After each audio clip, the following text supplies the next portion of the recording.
Hey guys, what's going on? So in this one we are going to be covering the 1.4 week 2 Surt Yield Boss, and we're going to be running a Fox team here. So what I have is Rin 1, Yuki 2, Wonder 3, and Yusuke 4, with Puppet as the Navi. On Wonder we're going to be running the All-In Dagger, and for Personas we'll be using Mithras, Surt, and Narcissus. Alright, so as for Mithras, we're going to want to put Rakukaja on him. And he comes with Marakukaja. Those are the only two skills we'll need here. I don't know if I've ever explained why we're using Mithras, but his passive, Sun's Protection, is pretty sweet for Fox, because Fox scales, his damage scales on defense rather than attack. So when using a skill on an ally, increase defense 14.5%. If the target's HP is over 50%, this gets increased by 50%, so you'll get an extra 7.25% defense up, which is really nice. As for Surt, we're just going to be using Marukunda, and then as for Narcissus, we're really just going to be using him for Magarula on the final turn. I wouldn't say Narcissus is mandatory or he's the best in slot here. There's probably someone better. The only reason I'm really bringing him is because on the last turn, the way this fight works is it's kind of weird, because the enemy goes first. And considering Fox does his damage on follow-ups, the last turn of our action, the enemy will not go again. So, like, you can't set this up to use Keen Eye on the last turn, because Fox will never be able to use it because no one ever attacks him. Is this the best? Probably not. But the pumpkin guys are weak to wind, so the Magarula is nice. And then as for card sets, Fox is running Meditation and Opulence, Yuki is running Trust and Prosperity, Puppet is running Faith and Peace, and Rin is running Departure and Prosperity. If you guys want me to kind of explain why I have the card sets the way I do, some of them are kind of self-explanatory, like Fox's increases follow-up damage, so, you know, obviously that's like his whole gimmick, so you'd want that. But if you want me to, like, explain going forward, just let me know and I'll go ahead and do that. But yeah, this is kind of what we're running here. I don't really have any notes for this one, outside of my Rin is A1, if your Rin is not A1. You'll just do your S3s and S1s reversed, your skill 1, skill 3s. You'll just do it in the opposite order that I'm doing it.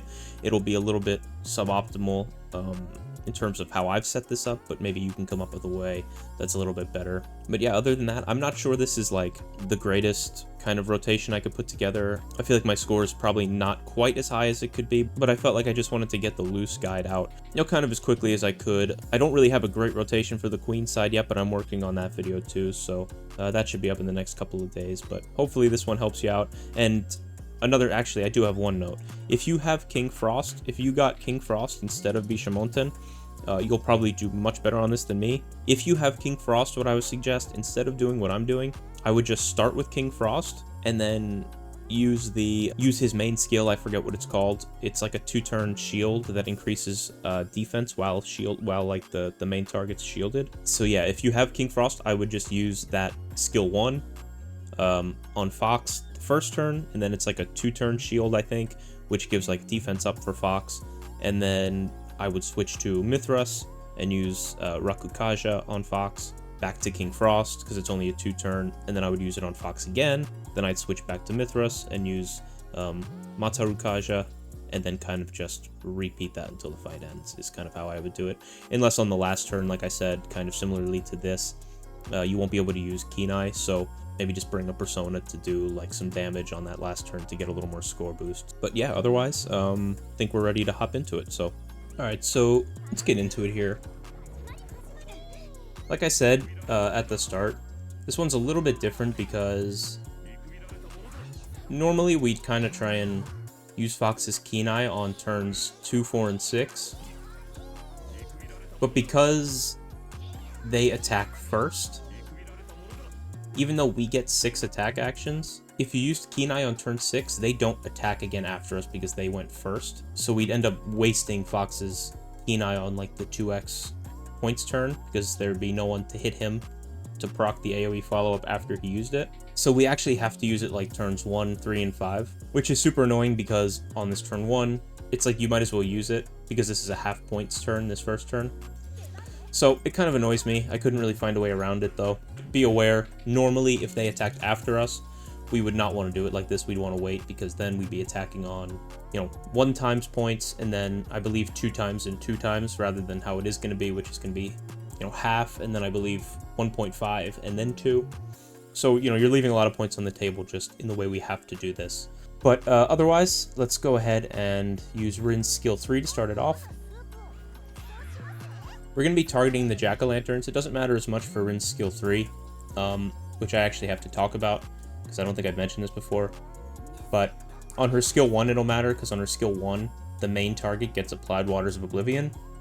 And because the jack-o'-lanterns have like a lower base defense than Surt does, and they take the same points, everyone gives you the same amount of points, you end up doing like a little bit more damage. Like if you've ever, like, go in here and use Yuki's like skill 3, just like waste 2 runs real quick and use Yuki's skill 3 on Surt and then on jack-o'-lantern, and it'll do more damage on jack-o'-lantern just on like raw stats, you know, on the boss versus on the ads. So we're going to be targeting, pick your favorite jack-o'-lantern and just kind of target him for everything the entire fight. You'll end up, you know, how many points is it worth in the end? I don't know, probably not many, but it is a couple more, you know, you never know.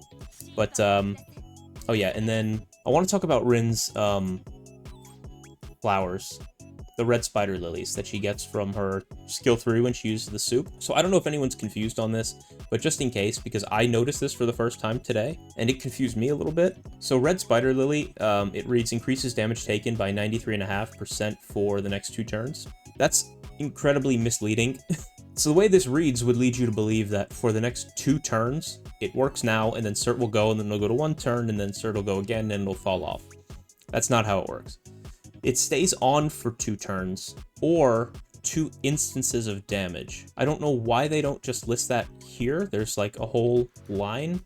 They wouldn't even have to take up 3 lines of descriptor text. But yeah, so if you've ever been like, I don't know why this isn't working for 2 turns, like I use it, and then it's gone almost immediately, it's because it's 2 turns if you just don't attack the enemy with it, which is probably never going to happen. So it's 2 instances of damage. So like Surt gets hit once, and then, you know, you have like 1 instance left of it, and then he gets hit a second time, and then it falls off, even if it's been no turns technically. So just keep that in mind. I don't know why it's written like this. I understood it correctly, and then I read this, and it actually made me think that I didn't understand it. Her highlight shows the same.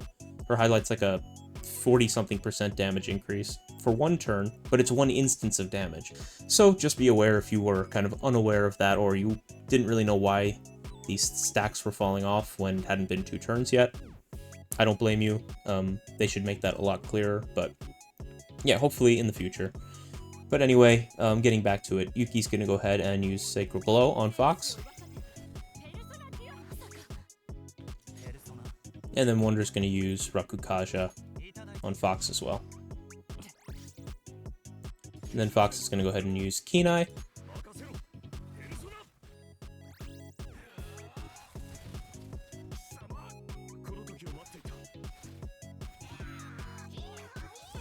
And as you know with all the Fox fights, these are pretty heavy RNG. You know, there's some turns where you get lucky.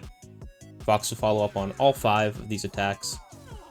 There's some turns where, you know, he'll decide he wants to follow up on 1 of them, and that's it. So there's some score variance just based on how many times they're actually, you know, just on pure RNG. So, but anyway, we're going to go ahead and use Puppet's skill 2 here on Fox.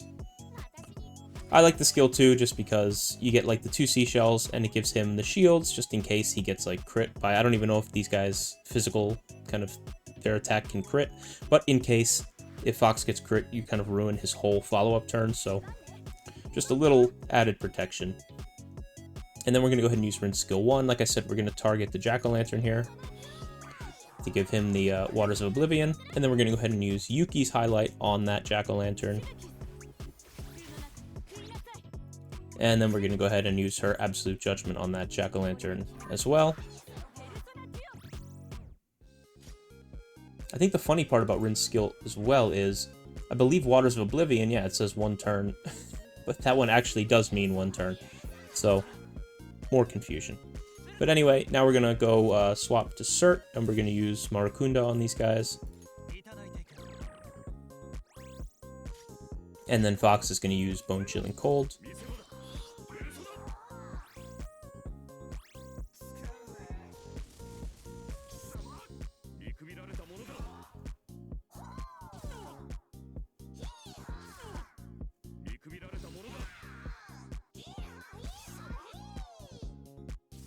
Yeah, see, this is not the greatest follow-up turn from Fox. Alright, now back to skill 3 on Rin. Again, if you're a 0 Rin, I might suggest even like skill 1, like turn 1 and 2, just to get Rin's skill 3 in line with Yusuke's keen eyes, because that's kind of really where where it's getting most of its use from in this comp. But Yuki's gonna go ahead and use Sacred Glow on Fox again.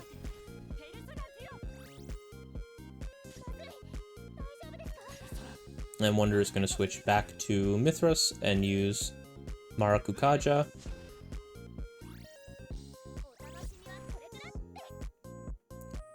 And now we're actually going to wait to use Fox's highlight until the next turn. You don't have to, but I'll explain it as we get to it. But we're going to use Keen Eye on him.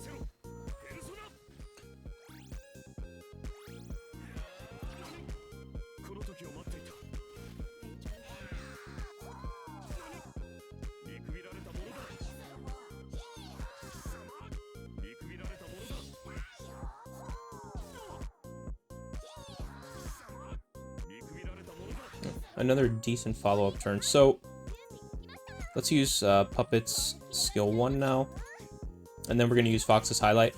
I like to save it for the one turn because if you used it last turn, you would have gotten the 1.5x multiplier, and right now you're going to get a 2x multiplier. You could argue that it makes less sense because you would now be one turn short of being able to use a third highlight, but I feel like whatever I was doing with my highlight really wasn't worth it a ton on Wonder on that last action, because you'd get your last highlight back for the last turn, or for the last action on the last turn, if you used it before Fox went. But I don't know, I didn't feel like it was worth it or making much of a difference score-wise, so I went ahead and used it here. Fox is our main damage dealer, so whatever could help him kind of boost that, is kind of what I'm going to try and do. So we're going to go ahead and use it now. Could be wrong, though, like the math may tell you otherwise. But we're going to go ahead and use Rin's skill 1 now.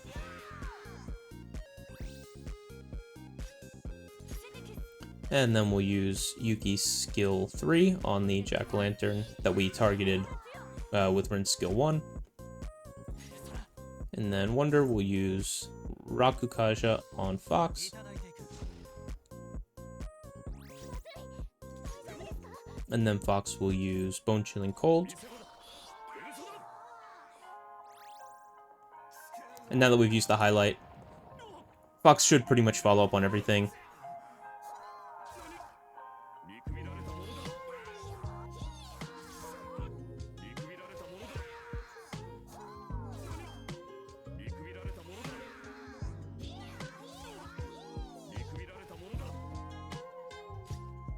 Alright, now Rin is going to go ahead and use her skill 3.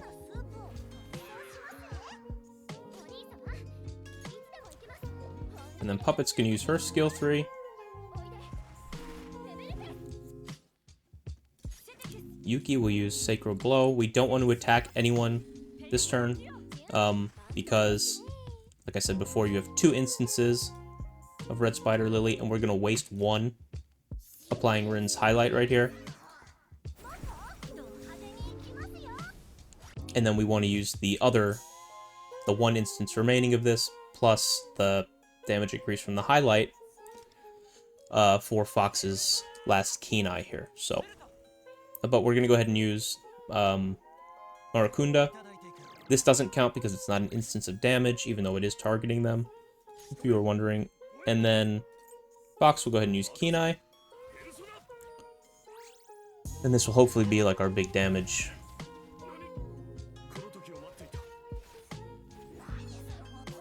Yeah, pretty good. So I forget what exactly my high score was on this the first time, but Fox followed up a pretty good number of times early, so hopefully this is, if not high score, at least pretty close to it. Let's go ahead and use Rin's skill 1 now on this last turn.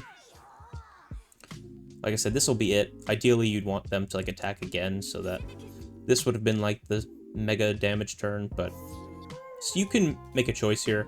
You do more damage just flat out of using this because it's just an AoE, but I like using this because it gives the the party damage increase for 1 turn. So I really like her skill 3. I think it's like underrated, plus it gives a ton of shield. Now we're going to switch here. We're going to use Magarula here on one of the Jack-o'-lanterns. These guys are weak to wind. Would you be better served buffing Fox here? Maybe. But this is just kind of what I decided to go with.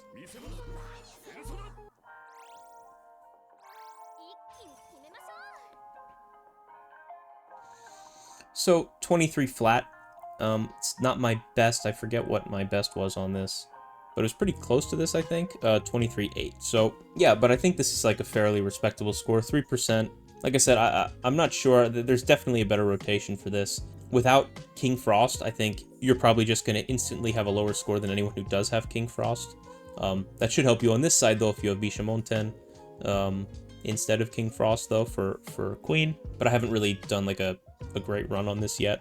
I'm still kind of working on this one, so in the next day or two, this one should be out. I'll do a video on this one too, but yeah, even if this wasn't the best rotation, I'm sure Earphone will come out with something better if he decides to make a video on Surt, just because Surt's been around a couple of times now, so is it super worth it to make a guide for it? Who knows, but I'm trying to do at least like a video for each guild boss and SOS boss, even if it's been like kind of similar, because there are like small nuances that sometimes change, and I figure it could be kind of helpful, and plus like, I don't think I'd gone over the Rin thing before, so this was a good opportunity to do that. Yeah, hopefully you were able to, get some good info out of this. If nothing else, get like a, kind of a baseline rotation, maybe some ideas on what personas if you weren't sure, maybe what to bring. But yeah, I hope you enjoyed the video, and I will see you on the next one. Have a good one.